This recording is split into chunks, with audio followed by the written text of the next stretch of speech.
நாகை மாவட்டத்தில் கடந்த 2 நாட்களாக கனமழை வெளுத்து வாங்கி வரும் நிலையில் பிரதாப ராமபுரம் பகுதியில் உள்ள விளைநிலங்களில் முழங்கால் அளவுக்கு மழைநீர் தேங்கியுள்ளதால் சம்பா நெற்பயிர்கள் மூழ்கின. கூடுதல் விவரங்களை களத்திலிருந்து விவரிக்கிறார் செய்தியாளர் சுப்புராமன். அவரிடம் பேசலாம். வணக்கம் சுப்புராமன். அந்த பகுதி மக்களுடைய இயல்பு வாழ்க்கை எந்த அளவுக்கு பாதிக்கப்பட்டிருக்கிறது, வாழ்வாதாரம் எந்த அளவுக்கு பாதிக்கப்பட்டிருக்கிறது, விவரங்கள்?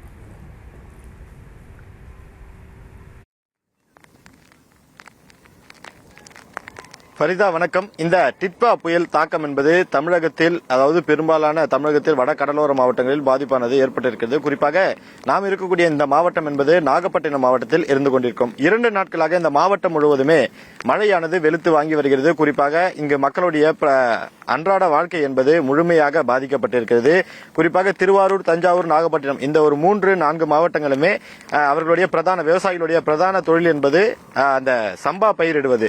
அந்த சம்பா பயிரிட்டு வரக்கூடிய நிலையில், அதாவது இந்த மாதங்களில் தான் அவர்கள் சம்பா பயிரிட்டு, அதாவது ஒரு 10 நாட்கள் 15 நாட்கள் ஆகக்கூடிய நிலையில் இந்த மழையின் காரணமாக இந்த நெற்பயிர்கள் எல்லாம் மூழ்கி இருக்கிறது. இந்த விளைநிலங்கள் எல்லாம் முழுவதுமாக நம் பார்த்தால் தெரியும். ஒளிப்பதிவாளர் தீனா காட்டிக் கொண்டிருக்கிறார். இந்த குளம் போல இந்த விவசாய நிலங்கள் எல்லாம் காட்சியளிக்கிறது. அதாவது 1 மாதத்திற்கு முன்பாக நட்ட பயிராக இருந்தாலும் சரி, 10 நாட்கள் அனைத்து பயிர்களுமே இந்த மழையில் மூழ்கி இருக்கிறது. விவசாயிகள் கடும் வேதனையிலும் இந்த மழையையும் பொருட்படுத்தாமல் தங்களுடைய விவசாய நிலங்களில் பயிரிட்ட அந்த பயிர்கள் எப்படி இருக்கிறது என்று பார்ப்பதற்காக வந்திருக்கிறார்கள். ஆனாலும் கூட அங்கே இருக்கக்கூடிய பொதுமக்களின் வாழ்க்கை பாதிக்கப்பட்டாலும் கூட நாம் இட்ட பயிர் என்ன ஆகிற்று என்று பார்க்க வந்திருக்கிறார்கள். இங்க இருக்கக்கூடிய விவசாயி ஒருவர் அவருடைய விளைநிலத்தில் அந்த பயிர்கள் அழுகி செத்து இருக்கிறது. இது மீண்டும் அவருடைய அந்த மன குமுறலை நம்மால் பார்க்க முடிகிறது. இது குறித்து அவரிடமே அந்த தகவல்களை நாம் கேட்கலாம். ஐயா வணக்கம். ஐயா, இங்க எவ்வளவு பயிரிட்டிருக்கீங்க? எத்தனை ஏக்கர் நீங்க பயிர் வச்சிருந்தீங்க? எவ்வளவு உங்களுக்கு இது பாதிப்பு ஏற்பட்டிருக்கு? ஐயா, எனக்கு மட்டுமே 3 ஏக்கர் நடவு. ஒரு பகுதி 20 நாளுக்கு மேலே ஆகிட்டு நடவுன்ட்டு, ஒரு பகுதி 10 நாள் ஆகிட்டு, எல்லாமே இதே மாதிரி தான் அழுகி போச்சு. இதே மாதிரி இந்த பகுதியில் மட்டுமே பார்க்க போனீங்கன்னா ஒரு 500 ஹெக்டர் சுத்தமாக தண்ணியாகவே ஆயிட்டு. ஒன்றும் பண்ண முடியாது. இனிமேல் தண்ணி வடிவும் வசதி இல்லை, வடிகால் வசதி இல்லை.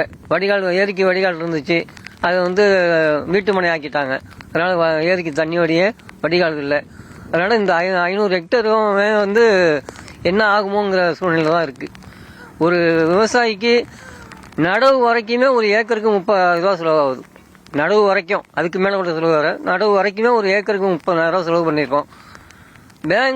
வங்கியில் கடன் கொடுக்க முடியாத நிலையில் தனியார்கிட்ட கடன் வாங்கி நடவு எல்லாம் விவசாயம் பண்ணியிருக்கோம். இந்த விவசாயம் சுத்தமாகவே அழிஞ்சு போச்சு.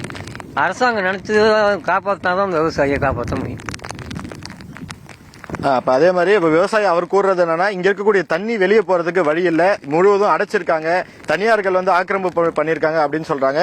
நம்மளால கண்டிப்பா அந்த காட்சியெல்லாம் பார்க்க முடியுது. சுமார் ஒரு 500 ஹெக்டர், அதாவது இந்த பிரதாப ராமபுரம் என்ற பகுதியில் ஒரு 500 ஏக்கர் நிலம் இருக்கு. ஆனா ஒரு இடத்துல கூட அந்த விவசாய பயிர்கள் என்பது நம்மளால பார்க்கவே முடியல. ஏன்னா ஒவ்வொரு இடத்துலயும் பாத்தீங்கன்னா ஒரு மினி குளம் எப்படி இருக்குமோ அப்படிதான் இருக்கு. எல்லா இடத்துலயும் அந்த பயிர்கள் எல்லாம் முழுகி, அந்த ஒரு பயிர் கூட இப்ப நம்ம எல்லா பயிரும் செத்து போயிருக்கு.